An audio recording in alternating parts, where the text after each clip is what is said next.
तो वहीं कांग्रेस नेता लक्ष्मण सिंह की पार्टी को नसीहत दी गई है। सोशल मीडिया प्लेटफॉर्म एक्स पर एक पोस्ट किया गया है और वरिष्ठ नेताओं पर तंज कसा गया। सेंट्रल और राज्य के नेताओं को नसीहत दी गई है। उन्होंने पोस्ट में लिखा है कि केंद्र में सरकार गिराने की सोच रहे, जबकि एमपी में बनी सरकार नहीं बचा पाए। इस सरकार को गिराने के बजाय अगली सरकार कैसे बने, उस पर अब ध्यान दिया जाए।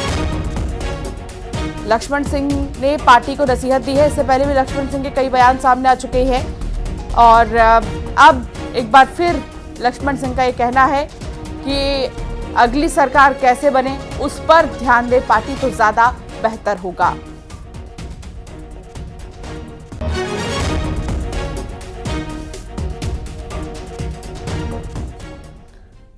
मुंगेली में चाकूबाजी का मामला सामने आया है। युवक पर गंभीर रूप से जो है चाकूबाजी की गई है और उसके बाद युवक घायल बताया जा रहा है। 2 आरोपियों पर मामला दर्ज किया गया। पुरानी रंजिश में वारदात को अंजाम दिया गया। कंकालीन वार्ड की घटना है और चाकूबाजी का मामला, पुरानी रंजिश में वारदात को अंजाम दिया गया।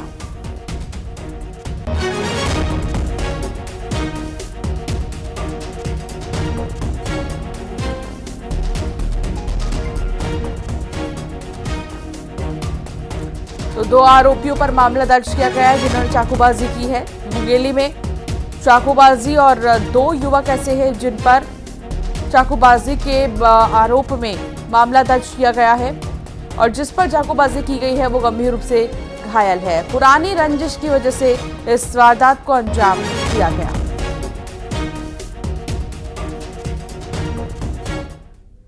बड़वानी में युवक की लाठी डंडे से पिटाई की गई है। शराब ठेकेदार के लोगों पर आरोप लगा है पीटने का।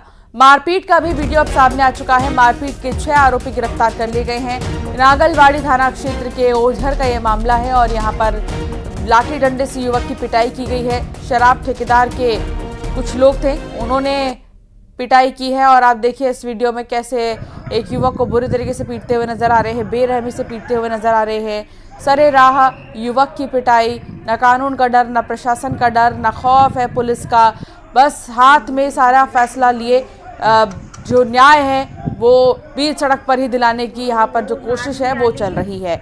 सवाल ये कि आखिर सरे राह इस तरीके से किसी को पीटने का क्या मतलब है, और अगर किसी ने कुछ किया भी हो तो उसके लिए पुलिस प्रशासन है, क्यों नहीं लोग शिकायत वहां जाके दर्ज कराते हैं। कई सवाल खड़े होते हैं और अपने आप में चिंताजनक विषय।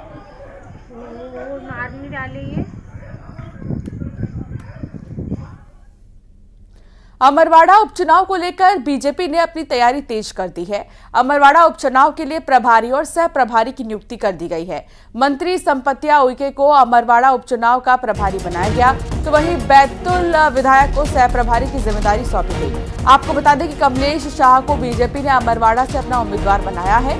कांग्रेस विधायक कमलेश शाह लोकसभा के दौरान कांग्रेस छोड़कर बीजेपी में शामिल हो गए थे, जिसके बाद उन्होंने विधायक पद से इस्तीफा भी दे दिया था, जिसकी वजह से अमरवाड़ा सीट खाली हुई है, जहां 10 जुलाई को उपचुनाव होंगे और 13 जुलाई को नतीजे आएंगे।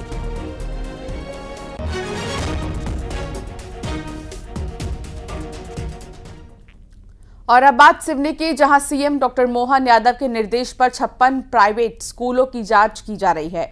इसमें स्कूल फीस, बुक समेत सभी शिकायती बिंदुओं के तहत स्कूल की जांच की जा रही है और ये जांच नया सत्र शुरू होने के बाद भी जारी रहेगा। जिला शिक्षा अधिकारी के मुताबिक जांच के दौरान स्कूल में कमियां मिलने पर कार्रवाई की जाएगी। बता दें कि मुख्यमंत्री बनने के पहले मोहन यादव शिक्षा मंत्री थे और शिक्षा को लेकर खासतौर पर बहुत ज़्यादा सतर्क और एक्टिव रहते हैं। किसी भी तरह की कोई भी लापरवाही किसी भी स्कूल में ना हो, इस बात का वो बहुत ख्याल रखते हैं। और इसी सिलसिले में एक बार फिर मुख्यमंत्री की तरफ से निर्देश जारी किए गए हैं, बुक से लेकर फीस से लेकर हर चीज़ पर ध्यान बनाए रखने की। और जो शिकायतें आई हैं इन तमाम चीज़ों के सिलसिले में, उन पर फौरन से जो है एक्शन लेने की बात भी सीएम की तरफ से की गई है।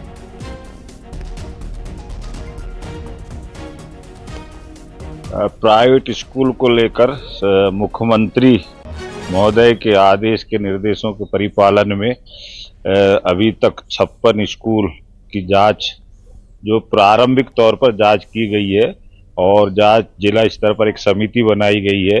समिति के द्वारा जांच निरंतर की जा रही है। माननीय मुख्यमंत्री महोदय जी के आदेश निर्देशों का पालन करते हुए यदि अपने जिले में, सिवनी जिले में यदि अनियमितता किसी प्राइवेट स्कूल में पाई जाती तो निश्चित ही संबंधित प्राइवेट के स्कूल संचालक के खिलाफ कठोर अनुशासनात्मक कार्रवाई प्रस्तावित की जाएगी। तो वहीं भोपाल में आज बीजेपी दफ्तर में बड़ा कार्यक्रम होगा। एमपी कोटे से बने केंद्रीय मंत्रियों का सम्मान किया जाएगा। कार्यक्रम में प्रदेश कार्य समिति के पदाधिकारी और कार्यकर्ता मौजूद रहेंगे।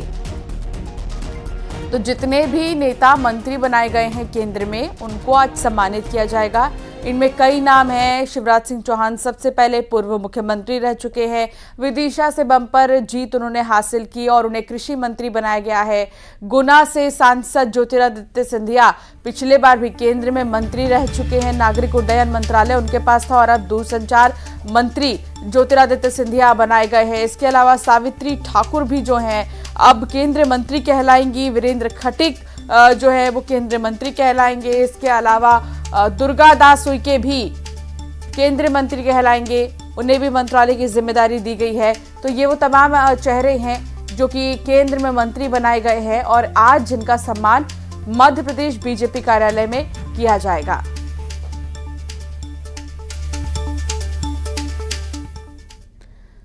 ग्वालियर में सीएम डॉक्टर मोहन यादव ने जल गंगा संवर्धन अभियान के तहत 190 करोड़ रुपए के विकास कार्यों का लोकार्पण और भूमि पूजन किया।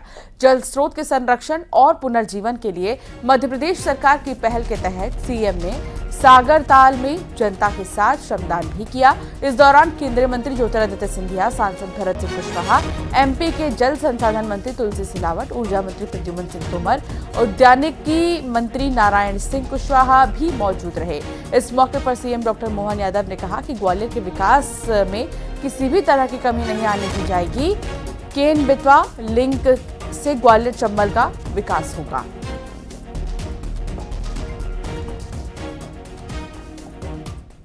तोमर जी और पूरे तुलसी सिलावट जी सबको बधाई देना चाहूँगा और उम्मीद कर रहा हूँ कि जिस प्रकार के अभियान की गति पकड़ी है, आने वाले समय में ये जल संकट की में भी मदद करेगा और ग्वालियर की पुरानी धरोहर भी पहचान रखेगी। साथ ही साथ लगभग 400 करोड़ के अलग अलग कामों की आज सौगात दी गई है। विकास के मामले में हमारी सरकार लगातार ग्वालियर को हमारी प्रायोरिटी में लेके चल रही है और इसी कारण से सागर तालाब के लिए भी लगभग 2.5 करोड़ और पूरे ग्वालियर अंचल के लिए। इंदौर में लाल बाग परिसर में मालवा उत्सव मेले में सीएम डॉक्टर मोहन यादव शामिल हुए। इस दौरान जल संसाधन मंत्री तुलसी सिलावट और इंदौर के सांसद शंकर लालवानी भी मौजूद रहे। इस मौके पर सीएम ने महाकाल लोक की मूर्तियों का जिक्र किया। साथ ही सीएम ने कहा कि हमारी लोक संस्कृति सभ्यता हमें प्रकृति से जोड़ने का माध्यम है। लोक संस्कृति के पहनावे हमें दुनिया से अलग बनाते हैं। इस तरह के आयोजन हमें अलग अलग संस्कृतियों से एक साथ जोड़ते हैं। आने वाले समय में हम इसका और विस्तारित रूप से आयोजन करेंगे। मालवा उत्सव के आज इस आयोजन में मेरे मित्र और यहाँ के लोकप्रिय सांसद श्रीमान शंकर लालवानी जी लगभग 24 साल से हमारी आदिवासी और लोक कलाओं को प्रोत्साहन देने के लिए मालवा का ये मालवा उत्सव करते आए हैं। आज मैं शामिल हुआ, मेरी अपनी ओर से बहुत बहुत बधाई। और ये कला संस्कृति सभ्यता के लिए अत्यंत आवश्यक है। ऐसे में ऐसे कलाकार जिनके लिए कोई बड़ा मंच मौका नहीं मिलता है, उनको मौका दे करके हम अपनी सभ्यता की तरफ, अपनी संस्कृति की तरफ उनको जोड़ने का प्रयास करते हैं। छत्तीसगढ़ में लाल